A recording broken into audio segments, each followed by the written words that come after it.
Hello and welcome back to Skypothesis.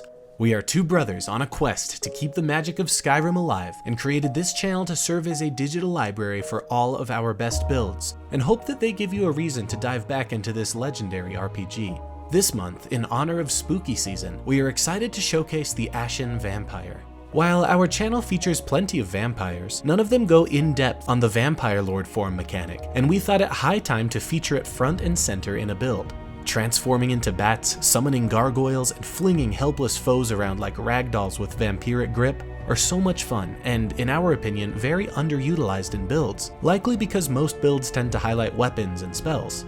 To keep this style of combat at the forefront of this build, we have created a thief who has very little combat skills of his own, so when he is caught in the shadows, instead of running away or attacking with his weapon, he immobilizes his foes in ash to give him time to transform into a deadly vampire lord. This is also a no crafting build, which is great if you're a bit tired of grinding alchemy, smithing, or enchanting.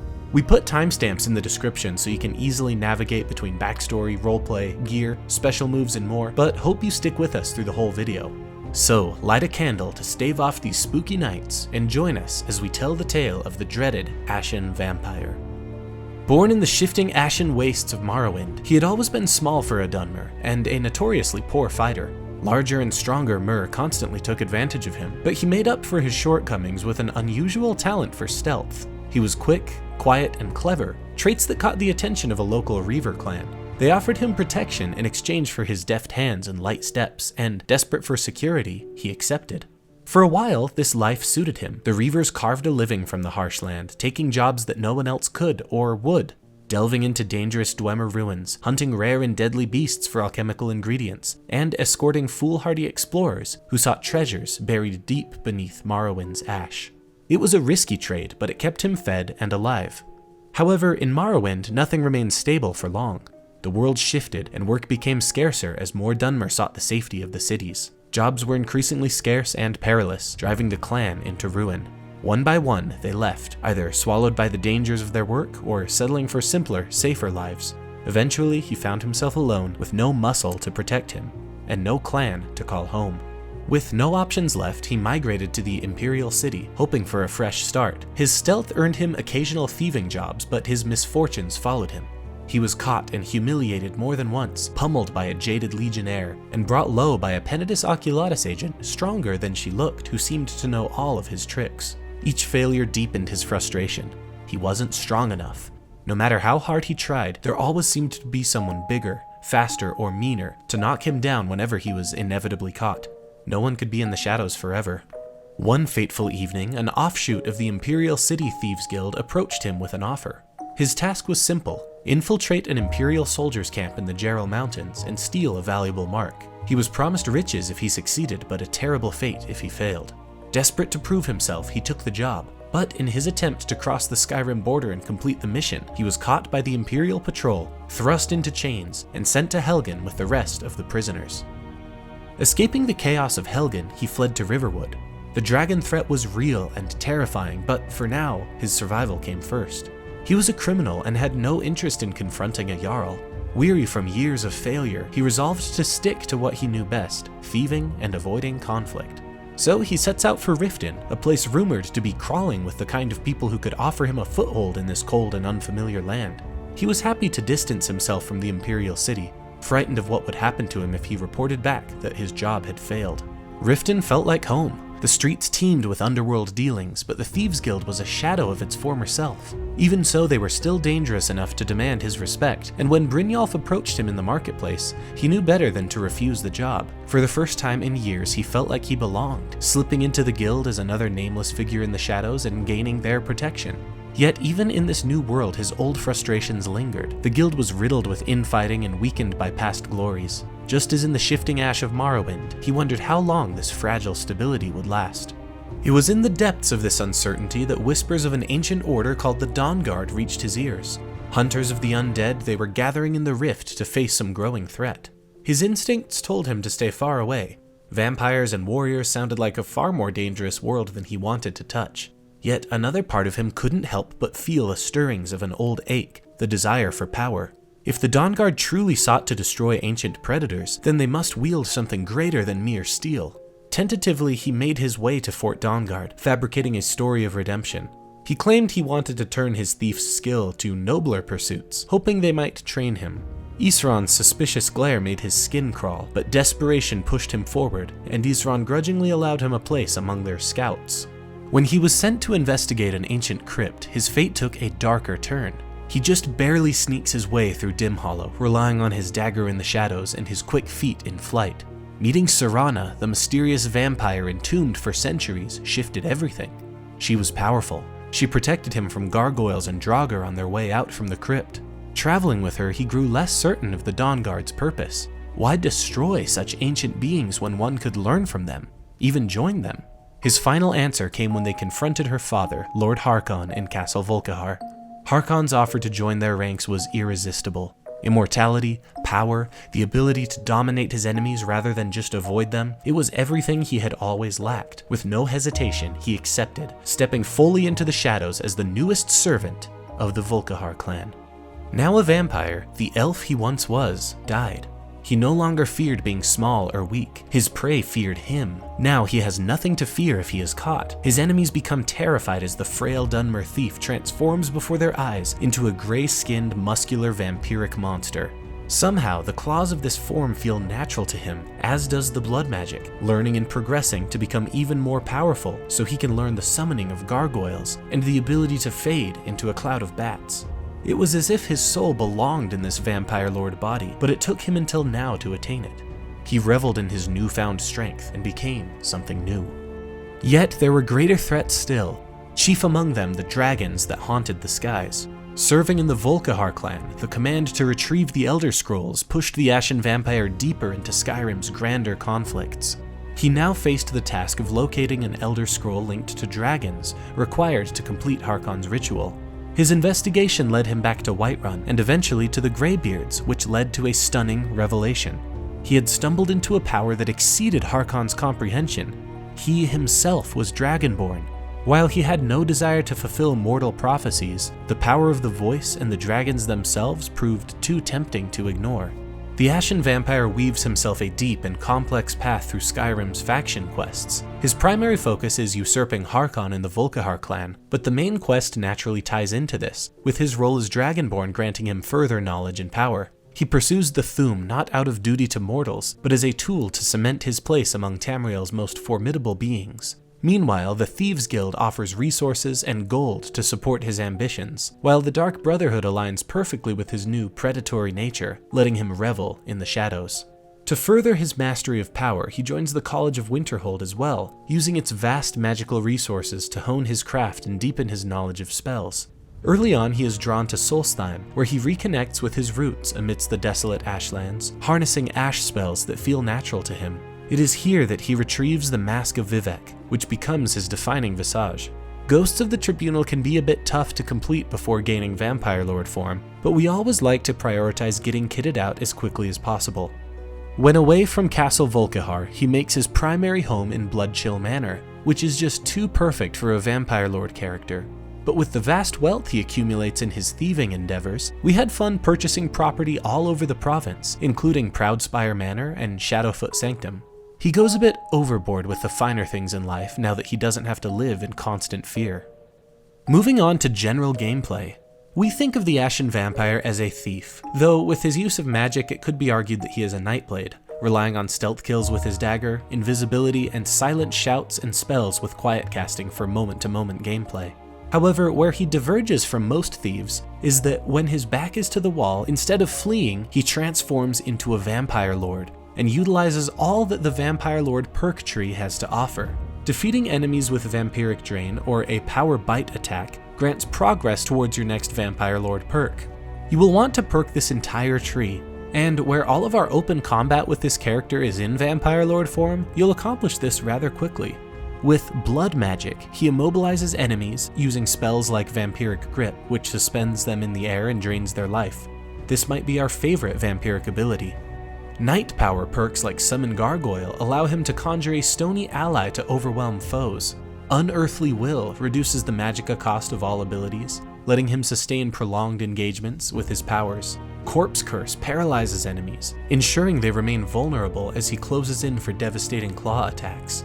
The Supernatural Reflexes perk slows time during combat, allowing him to outmaneuver enemies and punish them. These abilities allow him to be the apex predator his mortal self could never be.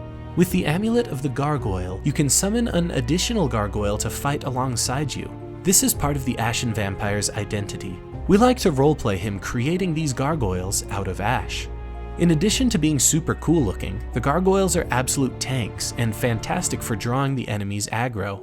One of our favorite parts of playing as this character came from using Ash Shell to paralyze enemies, going into Vampire Lord form to summon both gargoyles, then reverting form before your enemies are un-Ash Shelled. Your gargoyles remain active and serve as the perfect distraction while you do things you can only do in human form like pick locks, backstab, and more.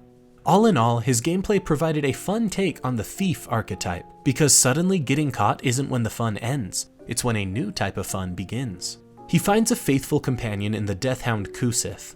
Though he sometimes must command the beast to wait behind on missions when stealth is of the utmost, he enjoys the hound's company when delving into dangerous tombs and ruins and journeying in the wilds of the world. We found ourselves commanding him to wait before sneaking into an area full of enemies, then retrieving him when the work was done. He has a powerful bite and is a valuable companion when you are in Vampire Lord form.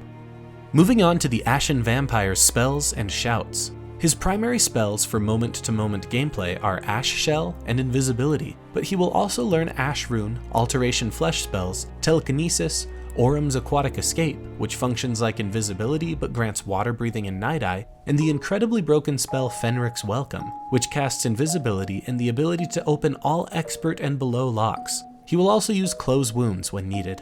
The power-hungry nature of the Ashen Vampire leads him to learn all the shouts he can, but he makes the most frequent use of Whirlwind Sprint, Become Ethereal, Throw Voice, Marked for Death, Soul Tear, and Storm Call. Now let's discuss kitting out the character. As you know, we are a fan of getting our characters to look and feel the part as soon as possible. So we are going to get a Daedric Dagger right out of the gate, using an exploit that feels completely in character for the Ashen Vampire. You can craft Daedric weapons from the Atronach Forge once you get the Sigil Stone from Finis Gester upon reaching level 90 Conjuration. But the Ashen Vampire is no conjurer. He instead steals the Sigil Stone from right under Gester's nose. Using a plate, you can clip into this pillar in the college and swipe the stone from a hidden chest. Using the Sigil Stone at the Atronach Forge, you can get a random Daedric weapon by combining a silver sword or greatsword, a Daedra heart, an ebony ingot, and a filled grand or black soul gem. You don't need to do the Companion's questline to get a silver sword. There is a single silver sword that can also be found in Castle Volkihar, near the Vampire Royal Armor. Because of this, make a save and just reload until you get the dagger. There is also a recipe for a guaranteed Daedric Dagger with an Ebony Dagger, Daedra Heart, Centurion Dynamo Core, and Black Soul Gem. But this requires you to get an Ebony Dagger, which can be difficult at low levels. Some Temple Priests in Ashfall's tier actually carry these, so if you can get your hands on one, it might be a bit easier than the random method. He wears an armor combination that we call Blood Robes of the Ashen One, comprised of Vivek's Mask, which you retrieve during the quest Buyer Beware as part of the Ghosts of the Tribunal questline in the Anniversary Edition, Master Robes of Alteration, which you can buy from Radiant Raiment or Tolfdir once your alteration is high enough, and the Vampire Gauntlets and Boots, which you can get in Blood Chill Manor. For auxiliary gear, he will wear the Amulet of the Gargoyle, which allows you to summon an additional gargoyle in Vampire Lord form, and the Ring of the Erudite for an extra 100 magicka. Moving on to the Ashen Vampire's stats and perk spread. We leveled him with about 1 in stamina for every 2 in health and magicka. You'll need a lot of health and magicka for your combat in Vampire Lord form, and stamina is helpful for powerful claw attacks. We are breaking tradition with our vampire characters always taking the Lady Stone, and we are actually going for the Atronach Stone, primarily for absorbing spells in Vampire Lord form to use right back at your enemies. This is especially useful for dragon fights. We didn't need the Lady Stone's regeneration, as the Night Power Mist form lets you transform into an invulnerable mist to regenerate health, magicka, and stamina, along with blood healing that puts you back to full health whenever you kill a person with a power attack bite. And finally, we are playing as a Dunmer, because their fire resistance cancels out the weakness to fire that vampires have. By the time you reach level 40, you'll want the following perks. In Sneak, we will be taking the entire tree. In Alteration, we'll be taking the Novice through Master perks, Dual Casting, all 3 in Magic Resistance, Stability, and Atronach. In Restoration, take the Novice through Adept perks, Regeneration, both in Recovery, Necromage, and Avoid Death. Finally, in Illusion, take the Novice through Expert perks to be able to cast Invisibility. Then take Animage, Kindred Mage, and Quiet Casting. Additional perks and greater powers you'll want to seek out are Seeker of Shadows for 10% increased stealth abilities, Nightingale's Strife, Companion's Insight, and Mora's Boon. Alright, it's time to dive into the Ashen Vampire's special moves. This section of the video is where we like to take Skyrim's mechanics and abilities and put them under a microscope to create unique gameplay for each character. The Ashen Vampire learned a few of these special moves from fellow Volkihar vampires. His first special move is called Dagger and Stone, and combines Ash Shell, Summon Gargoyle, Amulet of Gargoyles, Shadow Warrior, and Assassin's Blade. The idea of this move is to move around in human form while two gargoyles are wreaking havoc. They will draw enemy aggro, and Shadow Warrior lets you activate Assassin's Blade and get sneak kills that we imagine as sort of critical hits to end an enemy while they are distracted by the stony terrors before them. Up next is Blink, which combines Whirlwind Sprint and the Quiet Casting perk to allow for silent repositioning in the shadows to set up the perfect stealth kill. He learned this move from a proud Breton knight in Castle Volkihar. Next is Banishment, a 1-2 punch that deals 400 damage almost instantly. First you will absorb 100 points from the enemy using Strife, then Soul Tear will quickly deal 300 damage, Soul Trap them, and reanimate the corpse when dead. A Redguard magician who recently joined the Volkihar clan taught this to the Ashen Vampire. Next up is Burning Immortal, which combines Dragonhide, Power of the Grave, and Ancestor's Wrath. Activating Dragonhide and Ancestor's Wrath before transforming will give you a protective Burning Cloak as a Vampire Lord, further bolstered by 50 extra points to health, magicka, and stamina from Power of the Grave. This is the ultimate Vampire Lord power-up move. Finally, we have Cataclysm, which combines blood-cursed arrows from Ariel's bow, Stormcall, and Vampire Lord form. Bonus points if you also set up the previous move, Burning Immortal. In our opinion, this is probably the absolute pinnacle of dark destructive power in Skyrim. Darkening the Sun will remove the negative aspects of being a vampire during the daytime, and you can cause even more havoc by using Vampiric Grip to pull enemies towards you, then toss them up into the dark sky to be blasted by the storm. This move was taught to the Ashen Vampire by a wickedly smart high elf clad in an armor of twisted carapace. And with those special moves completed, it's time to wrap up this spooky October build video. We've wanted to do another thief character for a while now, but wanted to give them a gameplay twist to allow them to function in open combat as well without perking any combat skills. This turned into a fun no crafting build and a great excuse to fully immerse ourselves in Vampire Lord form. Check out the links in the description to join our Discord server to discuss the build or anything else Elder Scrolls, and check out our merch shop if you want to get some cool gear and support the channel. Shout out as always to Vinsvept for his chilling composition Lycanthropy, which we used in this video. And as always, be sure to like and subscribe to keep the magic of Skyrim alive. We'll see you next time, right here on Skypothesis.